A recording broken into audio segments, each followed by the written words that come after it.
નમસ્તે વિદ્યાર્થી મિત્રો, હું આનંદીબેન પટેલ મણિપ્રભુ પરિવાર તરફથી આપનું હાર્દિક સ્વાગત કરું છું. આજે આપણે ધોરણ 11 તત્વજ્ઞાન વિષય વિશે માહિતી મેળવીશું. મિત્રો, તત્વજ્ઞાન વિષય તમારા માટે અપરિચિત છે. તત્વજ્ઞાન વિષયમાં તર્કશાસ્ત્ર અને તત્વજ્ઞાન એ બંને શાસ્ત્રનો સમાવેશ થાય છે. 1 થી 5 ચેપ્ટર એ તર્કશાસ્ત્રના છે, બાકીના ચેપ્ટરો તત્વજ્ઞાનના છે.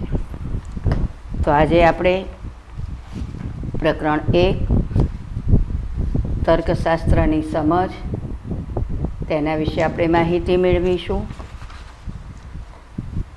આ ચેપ્ટરમાં આપણે તર્કશાસ્ત્ર એટલે શું, તર્કશાસ્ત્ર રૂપલક્ષી શાસ્ત્ર તરીકે, રૂપ અને દ્રવ્ય વિશેનો સંબંધ, અનુમાન કે દલીલનું સ્વરૂપ, નિગમનલક્ષી દલીલ અને વ્યાપ્તિલક્ષી દલીલ વચ્ચેનો તફાવત, વિધાનોની સત્યતા અને દલીલોનું પ્રામાણ્ય અને તર્કશાસ્ત્રની ઉપયોગિતા. આટલા મુદ્દા વિશે આપણે આ ચેપ્ટરમાં જોવાનું છે. તો પ્રકરણ 1ની શરૂઆત કરીએ. તર્કશાસ્ત્રની સમજ. મિત્રો, અગાઉ પણ મેં કહ્યું એમ આ વિષય તમારા માટે અપરિચિત છે, એટલે શરૂઆતમાં તમને થોડુંક સમજવામાં મુશ્કેલી પડશે, પણ જેમ જેમ આપણે આગળ વધતા જઈશું તેમ તમને એની પરિભાષા અને કોન્સેપ્ટ ક્લિયર થતા જશે, એમ તમને પછી આ વિષયમાં સમજ પડવા માંડશે. તો પહેલો મુદ્દો આપણે જોઈએ. તર્કશાસ્ત્રનો અભ્યાસ વિષય સ્પષ્ટ કરો અથવા તર્કશાસ્ત્રની વિવિધ વ્યાખ્યાઓ આપી તેની સમજૂતી પ્રાપ્ત કરો. તો વિદ્યાર્થી મિત્રો, માનવી એક સામાજિક પ્રાણી છે. તે જ રીતે માનવી એ બુદ્ધિશાળી પ્રાણી ગણાય છે. કુદરતે દરેક માનવીને વિચારવાની શક્તિ આપેલી છે. દરેક માનવી વિચારી તો શકે છે, પરંતુ દરેક માનવીની વિચારણા તર્કસંગત જ હશે તેમ કહી શકાય નહીં. માનવીની વિચારણામાં દોષો હોવાની શક્યતા રહેલી છે. તો માનવી કઈ રીતે દોષમુક્ત વિચારણા કરી શકે, તર્કસંગત વિચારણા કરી શકે, એ અંગેનો અભ્યાસ તર્કશાસ્ત્ર કરે છે. અને આવી સમજ આપવાના પ્રયત્નમાંથી જ તર્કશાસ્ત્ર વિષયનો ઉદ્ભવ થયેલો છે. હવે આપણે જોઈએ કે અન્ય વિજ્ઞાનોની જેમ તર્કશાસ્ત્ર પણ એક શાસ્ત્ર કે વિજ્ઞાન છે. જે રીતે ગણિતશાસ્ત્ર, જીવ વિજ્ઞાન, ભૌતિકશાસ્ત્ર, રસાયણશાસ્ત્ર, સમાજશાસ્ત્ર, મનોવિજ્ઞાન એ વિજ્ઞાન છે, એ રીતે તર્કશાસ્ત્ર પણ એક શાસ્ત્ર કે વિજ્ઞાન છે. વિજ્ઞાન એટલે શું? વિ એટલે વિશિષ્ટ અને જ્ઞાન એટલે માહિતી. તો વિજ્ઞાન એટલે પદ્ધતિસરના અભ્યાસ દ્વારા પ્રાપ્ત થયેલું અમુક ચોક્કસ વિષયનું એકત્રિત અને વ્યવસ્થિત જ્ઞાન, તેને વિજ્ઞાન કહે છે. કોઈ પણ વિજ્ઞાન અંગે નીચેની 4 બાબતો મહત્ત્વની ગણાવી શકાય. પ્રત્યેક વિજ્ઞાનને ચોક્કસ અભ્યાસ વિષય હોય છે. વિજ્ઞાન તેના અભ્યાસ વિષય અંગે માહિતી આપે છે. વિજ્ઞાન દ્વારા પ્રાપ્ત થતી માહિતી પદ્ધતિસરની હોય છે. આ માહિતી પ્રમાણભૂત હોય છે. પ્રત્યેક વિજ્ઞાનને પોતાનો ચોક્કસ અભ્યાસ વિષય હોય છે, જે આપણે આ મુદ્દામાં જોઈ ગયા કે પ્રત્યેક વિજ્ઞાને પોતાનો ચોક્કસ અભ્યાસ વિષય હોય છે. જેમ કે ભૌતિકશાસ્ત્ર ભૌતિક પદાર્થોનો અભ્યાસ કરે છે, અર્થશાસ્ત્ર આર્થિક પ્રવૃત્તિઓનો અભ્યાસ કરે છે, એ જ રીતે રસાયણશાસ્ત્ર વિવિધ રસાયણોનો અભ્યાસ કરે છે, મનોવિજ્ઞાન માનવીના વર્તનનો અભ્યાસ કરે છે. તે રીતે તર્કશાસ્ત્ર પણ એક વિજ્ઞાન છે. તર્કશાસ્ત્રનો અભ્યાસ વિષય એ તાર્કિક વિચારણા છે. આમ તર્કશાસ્ત્ર તાર્કિક વિચારણાનો પદ્ધતિસરનો અભ્યાસ કરે છે. મિત્રો, જે રીતે આપણે મનોવિજ્ઞાનમાં જોઈ ગયેલા કે આપણને કોઈ પૂછે કે મનોવિજ્ઞાન શાનો અભ્યાસ કરે છે, કે મનોવિજ્ઞાન એટલે શું, તો આપણે ટૂંકમાં એમ કહી શકીએ કે મનોવિજ્ઞાન એ માનવીના વર્તનનો અભ્યાસ કરનારું વિજ્ઞાન છે. તો એ રીતે આપણને કોઈ પ્રશ્ન કરે કે તર્કશાસ્ત્રમાં શું આવે, કે તર્કશાસ્ત્ર એટલે શું, તો આપણે ટૂંકમાં એમ કહી શકીએ કે તર્કશાસ્ત્ર એ તાર્કિક વિચારણાનો અભ્યાસ કરે છે. તર્કશાસ્ત્રને અંગ્રેજીમાં લોજિક કહે છે. લોજિક શબ્દ ગ્રીક ભાષાના લોગોસ શબ્દ પરથી આવેલો છે. લોગોસ શબ્દના બે અર્થ થાય છે, ભાષા અને વિચારણા. આમ લોગોસ શબ્દના આ બે અર્થ જણાવે છે કે ભાષા અને વિચારણા વચ્ચે ગાઢ સંબંધ છે. ભાષા અને વિચારણા એકબીજા સાથે ગાઢ રીતે સંકળાયેલા છે. આપણા વિચારોને વ્યક્ત કરવા માટે ભાષા એક અગત્યનું માધ્યમ છે. છતાં ભાષા અને વિચારણા બંને એકબીજાથી ભિન્ન છે. અને તર્કશાસ્ત્ર એ ભાષાનો નહીં પણ વિચારણાનો અભ્યાસ કરે છે. અગાઉ આપણે જોઈ ગયા કે વિચારણાને વ્યક્ત કરવા માટે ભાષા એક અગત્યનું માધ્યમ છે. એટલે વિચારણા હંમેશા ભાષા દ્વારા વ્યક્ત થતી હોય છે. અને તેથી પરંપરાગત તર્કશાસ્ત્રના પિતા એરિસ્ટોટલ તર્કશાસ્ત્રની વ્યાખ્યા આપતા જણાવે છે કે તર્કશાસ્ત્ર એટલે ભાષા દ્વારા વ્યક્ત થતી વિચારણાનું શાસ્ત્ર. હવે વિચારણાનો અર્થ શું? તો વિચારણાનો અર્થ તાર્કિક વિચાર ક્રિયા થાય છે. તર્કશાસ્ત્ર એ છૂટાછવાયા વિચારો, કલ્પનાઓ કે તરંગોનો અભ્યાસ કરતું નથી, પરંતુ તર્કબદ્ધ કે તાર્કિક વિચાર ક્રિયાનો જ અભ્યાસ તર્કશાસ્ત્ર કરે છે. હવે આપણને એમ થાય કે તાર્કિક વિચાર ક્રિયા કોને કહેવાય? તો W.E. જોન્સન એ વિચારણાની વ્યાખ્યા આપતા જણાવે છે કે વિચારણા એટલે સત્ય જ્ઞાન પ્રાપ્ત કરવાના હેતુથી કરવામાં આવતી માનસિક પ્રવૃત્તિ. આપણે સત્ય જ્ઞાન પ્રાપ્ત કરવાના હેતુથી જે માનસિક પ્રવૃત્તિ કરીએ એને વિચારણા કહે છે. વિચારણાને તર્કશાસ્ત્રમાં અનુમાન પણ કહે છે. કોઈ પણ સમસ્યાનો ઉકેલ મેળવવા માટે માનવીએ તાર્કિક વિચારણા કરવી પડે છે. જેમ કે તમે 10મું ધોરણ પાસ કરી 11મા ધોરણમાં આવ્યા, 11મા ધોરણ પછી 4-5 વિકલ્પો રહેલા છે. ડિપ્લોમામાં જવું, કોમર્સમાં જવું, સાયન્સમાં જવું કે આર્ટ્સમાં જવું. તો અહીંયા આપણે આ નિર્ણય લેતી વખતે આપણે એના ભાવિ તકો વિશે વિચારીએ છીએ કે સાયન્સ કરીશું પછી આગળ આપણને વ્યવસાય કે નોકરીની કઈ તકો રહેલી છે. એ જ રીતે આર્ટ્સ, કોમર્સ કે ડિપ્લોમા થયા પછી ભવિષ્યમાં વ્યવસાય કે નોકરીની આગળ તકો કેવી ઉપલબ્ધ છે એના વિશે આપણે વિચાર કરીએ છીએ. જ્યાં સુધી સમસ્યાનો સંતોષકારક ઉકેલ ન મળે ત્યાં સુધી આપણે વિચાર કરવાની માનસિક પ્રક્રિયા ચાલુ રાખીએ છીએ.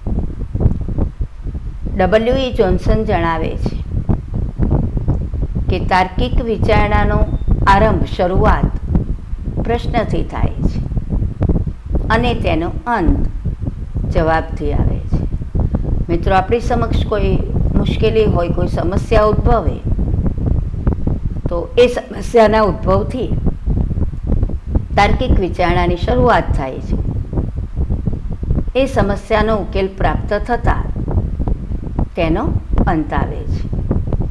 આમ તાર્કિક વિચારણાનો આરંભ પ્રશ્નથી થાય છે અને એનો અંત જવાબથી આવે છે. મિત્રો, તાર્કિક વિચાર ક્રિયા દરમિયાન આપણે એક વિચાર પરથી તેની સાથે તાર્કિક રીતે સંકળાયેલા બીજા વિચાર તરફ આગળ વધીએ છીએ. સમસ્યા ઉકેલતી વખતે આપણે તાર્કિક વિચારણા કરીએ છીએ અને એ દરમિયાન આપણે એક વિચારની સાથે તાર્કિક રીતે સંકળાયેલા બીજા વિચાર તરફ સમસ્યા ઉકેલની દિશામાં આગળ વધીએ છીએ. દાખલા તરીકે ઉનાળુ વેકેશન હોય અને આપણા કુટુંબીજનો અને મિત્રો બંને વેકેશનમાં ફરવા જવાનો કાર્યક્રમ ગોઠવે છે. હવે આપણે કાં તો કુટુંબીજનો સાથે ફરવા જઈ શકીએ કે મિત્રો સાથે ફરવા જઈ શકીશું. હવે પ્રશ્ન એ થાય છે કે આપણે કુટુંબીજનો સાથે ફરવા જવું જોઈએ કે મિત્રો સાથે ફરવા જવું જોઈએ.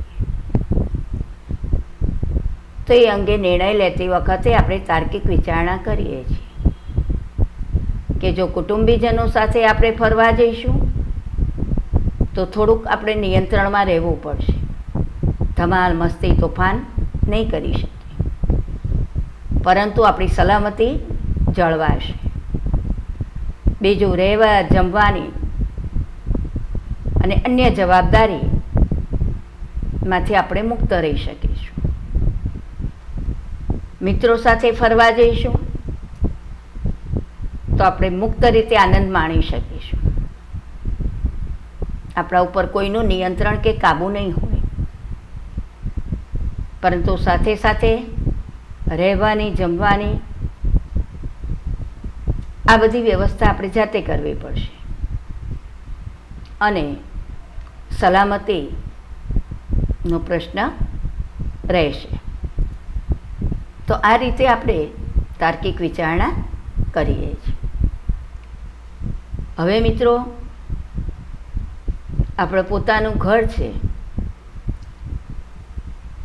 પરંતુ એ સિવાય આપણી પાસે બચત છે. એ બચતમાંથી આપણે કોઈ મિલકત વસાવવા માંગીએ છીએ. તો હવે આપણે મકાન લેવું કે દુકાન ખરીદવી એ અંગે આપણે તાર્કિક વિચારણા કરીએ છીએ કે મકાન લઈશું તો ભવિષ્યમાં આપણને ભાડું કેટલું મળશે, એનું મેન્ટેનન્સ કેટલું આવશે, એમાં વધારે આપણને નફો થશે કે દુકાન ખરીદવાથી આપણને વધારે ભાડું મળશે. જ્યારે આપણે વેચવી હશે ત્યારે મકાન જલ્દી વેચાશે કે દુકાન જલ્દી વેચાશે, દુકાનનું મેન્ટેનન્સ કેટલું આવશે અને દુકાન ખરીદવાથી આપણને ભવિષ્યમાં કેટલો પ્રોફિટ, નફો થશે. આ બધું આપણે વિચારીએ છીએ અને પછી આપણે નક્કી કરીએ છીએ કે આપણે મકાન ખરીદવું છે કે દુકાન. તો આ તાર્કિક વિચાર ક્રિયા છે. તાર્કિક વિચારણા અનુમાનોની બનેલી હોય છે. અનુમાન એટલે એક વિચાર પરથી તેની સાથે તાર્કિક રીતે સંકળાયેલા બીજા વિચાર તરફ જવાની માનસિક ક્રિયા. હવે તાર્કિક વિચારણા અંગે નીચેના મુદ્દાઓ આપણે તારવી શકીએ. તાર્કિક વિચારણા એક સક્રિય માનસિક પ્રક્રિયા છે જે સમસ્યા ઉકેલવાના હેતુથી હાથ ધરાય છે. આ માનસિક ક્રિયામાં આપણે એક વિચારને આધારે તેની સાથે સંકળાયેલા અન્ય વિચાર તરફ આગળ વધીએ છીએ. તાર્કિક વિચારણામાં આપણી માન્યતા કે મતને આધારે, અભિપ્રાયને આધારે એના તારણો કાઢવામાં આવે છે.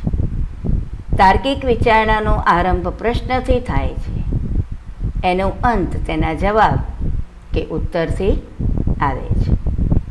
તાર્કિક વિચારણા કાળજીપૂર્વકની અને સાતત્યપૂર્ણ હોય છે. મિત્રો, સાતત્યપૂર્ણ એટલે આપણે જે વિચારો કરીએ છીએ એ વિચારો એકબીજા સાથે તાર્કિક રીતે સંકળાયેલા હોય છે. જેમ કે આકાશમાં આપણે વાદળ જોઈએ છીએ અને વરસાદ આવશે એવું આપણે અનુમાન કરીએ છીએ, તો વાદળ અને વરસાદ એ બંને વચ્ચે તાર્કિક સંબંધ છે. આપણે દૂર ક્યાંક ધુમાડો જોઈએ છીએ તો ત્યાં આગ લાગી હશે એવું આપણે અનુમાન કરીએ છીએ, કારણ કે ધુમાડા અને અગ્નિ વચ્ચે તાર્કિક સંબંધ છે. આમ તાર્કિક વિચારણા એ સાતત્યપૂર્ણ હોય છે. તર્કશાસ્ત્ર દલીલોનો અભ્યાસ કરે છે. અનુમાનની શાબ્દિક રજૂઆતને દલીલ કહે છે. અનુમાન એટલે શું એ આપણે જોઈ ગયા કે એક વિચાર પરથી તેની સાથે તાર્કિક રીતે સંકળાયેલા બીજા વિચાર તરફ જવાની માનસિક ક્રિયા, જેને આપણે અનુમાન કહીએ છીએ. અનુમાનની શાબ્દિક રજૂઆતને દલીલ કહે છે. અનુમાનની શાબ્દિક રજૂઆત વાણી, ભાષા કે લેખન દ્વારા થાય છે. આપણે દલીલની જ્યારે ભાષા દ્વારા રજૂઆત કરીએ છીએ ત્યારે બોલીને, લખીને, ભાષા દ્વારા આપણે એની રજૂઆત કરીએ છીએ. તર્કશાસ્ત્ર એ દલીલોનો અભ્યાસ કરે છે. દલીલનો અભ્યાસ કરતી વખતે તર્કશાસ્ત્રીઓ દલીલના પ્રામાણ્યમાં રસ ધરાવે છે. મિત્રો, તમને એમ થતું હશે કે આ દલીલ એ શું છે, દલીલનું પ્રામાણ્ય એ શું છે, તો એ આપણે આ પછીના ચેપ્ટરમાં વિગતે જોવાનું છે. ટૂંકમાં તર્કશાસ્ત્ર દલીલોનો અભ્યાસ કરે છે. દલીલનો અભ્યાસ કરતી વખતે તર્કશાસ્ત્રીઓ દલીલના પ્રામાણ્યમાં રસ ધરાવે છે. દલીલનું પ્રામાણ્ય એટલે શું? તો જે રીતે કોઈ પણ વિધાન સત્ય કે અસત્ય હોય તે રીતે કોઈ પણ દલીલનું મૂલ્યાંકન પ્રામાણ્યની પરિભાષામાં થાય છે. એટલે કોઈ પણ દલીલ પ્રમાણભૂત હોય અથવા અપ્રમાણભૂત હોય. તો દલીલ પ્રમાણભૂત છે કે અપ્રમાણભૂત તે ચકાસવા માટેના કેટલાક સિદ્ધાંતો અને પદ્ધતિઓ તર્કશાસ્ત્રીઓએ આપેલી છે. તો તર્કશાસ્ત્ર એ દલીલના પ્રામાણ્યનો નિર્ણય કરવા માટે આધાર વિધાનો અને ફલિત વિધાન વચ્ચે તાર્કિક સંબંધ છે કે નહીં તેની તપાસ કરવી પડે છે. દલીલ એ વિધાનોનો સમૂહ છે. દલીલમાં ઓછામાં ઓછા 2 વિધાનો હોય છે. 2થી વધારે હોઈ શકે, પણ એક વિધાનને આપણે દલીલ કહી શકીએ નહીં. દલીલ હોવા માટે 2 વિધાનો હોવા જરૂરી છે, ઓછામાં ઓછા. દલીલમાં સમાવિષ્ટ વિધાનોને આપણે આધાર વિધાન અને ફલિત વિધાન કહીએ છીએ, જેના વિશે આપણે આ પછીના મુદ્દામાં જોવાનું છે. તો દલીલના પ્રામાણ્યને નક્કી કરવા માટે આધાર વિધાન અને ફલિત વિધાન વચ્ચે તાર્કિક સંબંધ છે કે નહીં તેની તપાસ કરવી પડે છે. આ મુદ્દાને અનુલક્ષીને કોહેન અને નાગેલ નામના તર્કશાસ્ત્રી તર્કશાસ્ત્રની વ્યાખ્યા આપતા જણાવે છે કે તર્કશાસ્ત્ર એટલે પુરાવાના વજૂદપણાની તપાસ કરતું શાસ્ત્ર. અગાઉ આપણે જોઈ ગયા કે તર્કશાસ્ત્રનું મુખ્ય કાર્ય એ દલીલમાં આવતા વિધાનોને તપાસીને વિચારણાનું મૂલ્યાંકન કરવાનું છે. આથી W.E. જોન્સન જણાવે છે કે તર્કશાસ્ત્ર એટલે વિચારણાનું વિશ્લેષણ અને મૂલ્યાંકન કરતું શાસ્ત્ર. વિચારણા કોને કહેવાય એ અગાઉ આપણે જોઈ ગયા છે.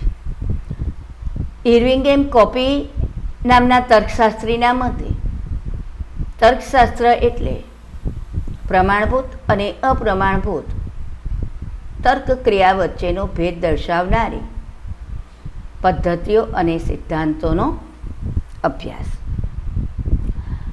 ઇર્વિંગે કોપીએ આપેલી આ વ્યાખ્યાને આપણે નીચેની આકૃતિ દ્વારા સમજાવી શકીએ. આકૃતિ મિત્રો યાદ રાખવાની, કેમ કે પ્રશ્નમાં પૂછાય છે કે ઇર્વિંગે કોપીએ આપેલી તર્કશાસ્ત્રની વ્યાખ્યા આકૃતિ સહિત સમજાવો. તર્કશાસ્ત્ર પ્રમાણભૂત તર્કક્રિયા અને અપ્રમાણભૂત તર્કક્રિયા વચ્ચેનો ભેદ દર્શાવનાર પદ્ધતિઓ અને સિદ્ધાંતોનો અભ્યાસ કરતું શાસ્ત્ર છે. આ રીતે આપણે ઇર્વિંગે કોપીએ આપેલી વ્યાખ્યા દર્શાવી શકીએ.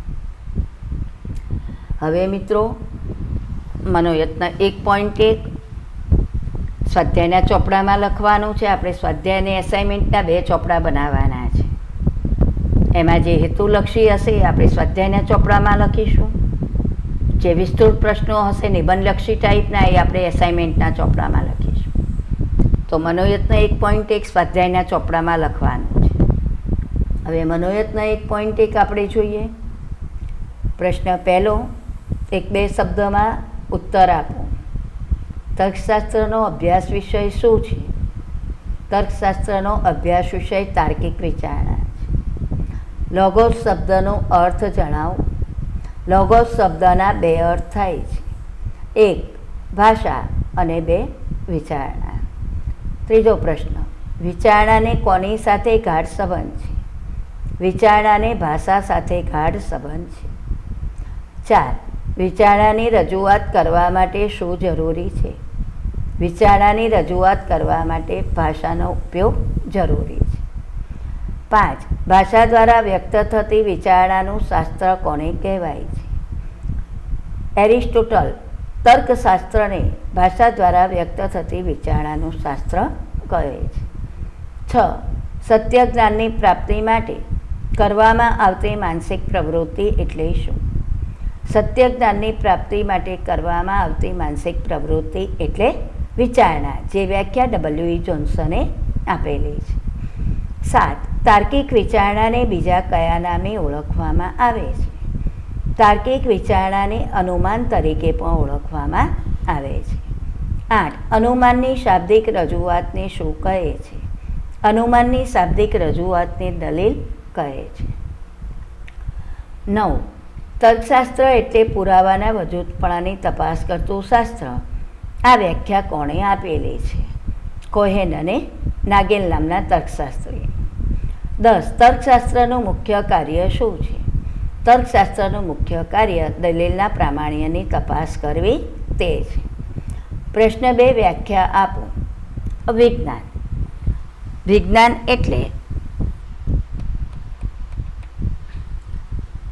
પદ્ધતિસરના અભ્યાસ દ્વારા પ્રાપ્ત થયેલું અમુક ચોક્કસ વિષયનું એકત્રિત અને વ્યવસ્થિત જ્ઞાન એટલે વિજ્ઞાન. બીજું, તર્કશાસ્ત્ર એટલે શું? તર્કશાસ્ત્ર એટલે એરિસ્ટોટલના મતે ભાષા દ્વારા વ્યક્ત થતી વિચારણાનું શાસ્ત્ર. તાર્કિક વિચારણા કોને કહેવાય? તો તાર્કિક વિચારણા એટલે સત્ય જ્ઞાન પ્રાપ્ત કરવાના હેતુથી કરવામાં આવતી માનસિક પ્રવૃત્તિ. W.E. જોન્સનના મતે તાર્કિક વિચારણા એટલે સત્ય જ્ઞાન પ્રાપ્ત કરવાના હેતુથી કરવામાં આવતી માનસિક પ્રવૃત્તિ. અનુમાન એટલે શું? તાર્કિક વિચારણાને અનુમાન પણ કહે છે. અનુમાન એક માનસિક પ્રક્રિયા છે. દલીલ એટલે શું? અનુમાનની શાબ્દિક રજૂઆતને દલીલ કહે છે. દલીલ ભાષા, વાણી કે લેખન દ્વારા રજૂ થાય છે. તો મિત્રો અહીં આપણે મનોયત્ન 1.1 જોયું, જે તમારે સ્વાધ્યાયના ચોપડામાં લખવાનું છે. હવે આપણે આજે મુદ્દો જોયો તર્કશાસ્ત્રનો અભ્યાસ વિષય અથવા તર્કશાસ્ત્રની વિવિધ વ્યાખ્યાઓ આપી સમજાવો. એમાં મેં જે અંડરલાઇન કરેલી છે એ વ્યાખ્યાઓને આપણે યાદ રાખવાની છે. પહેલી વ્યાખ્યા છે એરિસ્ટોટલના મતે તર્કશાસ્ત્ર એટલે ભાષા દ્વારા વ્યક્ત થતી વિચારણાનું શાસ્ત્ર. ડબલ્યુ જોન્સનના મતે વિચારણા એટલે સત્ય જ્ઞાન પ્રાપ્ત કરવાના હેતુથી કરવામાં આવતી માનસિક પ્રવૃત્તિ. ડબલ્યુ જોન્સન જણાવે છે કે તાર્કિક વિચારણાનો આરંભ પ્રશ્નથી થાય છે અને એનો અંત જવાબથી આવે છે. અનુમાન એટલે એક વિચાર પરથી તેની સાથે તાર્કિક રીતે સંકળાયેલા બીજા વિચાર તરફ જવાની માનસિક ક્રિયા. અનુમાનની શાબ્દિક રજૂઆતને દલીલ કહે છે. તર્કશાસ્ત્ર દલીલોનો અભ્યાસ કરે છે. કોહેન અને નાગેલ તર્કશાસ્ત્રની વ્યાખ્યા આપતા જણાવે છે કે તર્કશાસ્ત્ર એટલે પુરાવાના વજૂદપણાની તપાસ કરતું શાસ્ત્ર. ડબલ્યુ જોન્સનના મતે તર્કશાસ્ત્ર એટલે વિચારણાનું વિશ્લેષણ અને મૂલ્યાંકન કરતું શાસ્ત્ર. ઇરવિંગ એમ કોપીના મતે તર્કશાસ્ત્ર એટલે પ્રમાણભૂત અને અપ્રમાણભૂત તર્કક્રિયા વચ્ચેનો ભેદ દર્શાવનારી પદ્ધતિઓ અને સિદ્ધાંતોનો અભ્યાસ કરતું શાસ્ત્ર. તો મિત્રો, આ રીતે આપણે આ વ્યાખ્યાઓને ખાસ ધ્યાનમાં લેવાની છે, જે મેં અંડરલાઇન કરેલી છે. આપણે વ્યાખ્યા લખીએ ત્યારે ડબલ અવતરણમાં લખવાની. અને હું ઈચ્છું છું કે તમને આ જે સમજાવ્યું એમાં ખ્યાલ આવી ગયો હશે. મિત્રો, કોમેન્ટ બોક્સમાં આપણે કોમેન્ટ જણાવજો, એટલે મને ખ્યાલ આવે અને કોઈ પ્રશ્ન હોય તો એનું આપણે સોલ્યુશન કરી શકીએ. તો મિત્રો, આજે આપણે તત્વજ્ઞાનનું પહેલું ચેપ્ટર તર્કશાસ્ત્રની સમજ, એમાં તર્કશાસ્ત્રનો અભ્યાસ વિષય અથવા તર્કશાસ્ત્રની વિવિધ વ્યાખ્યાઓ આપી એની સમજૂતી આપું તેના વિશે અને મનોવિજ્ઞાનની પોઈન્ટ એક વિશે આપણે જોયું. નમસ્તે મિત્રો.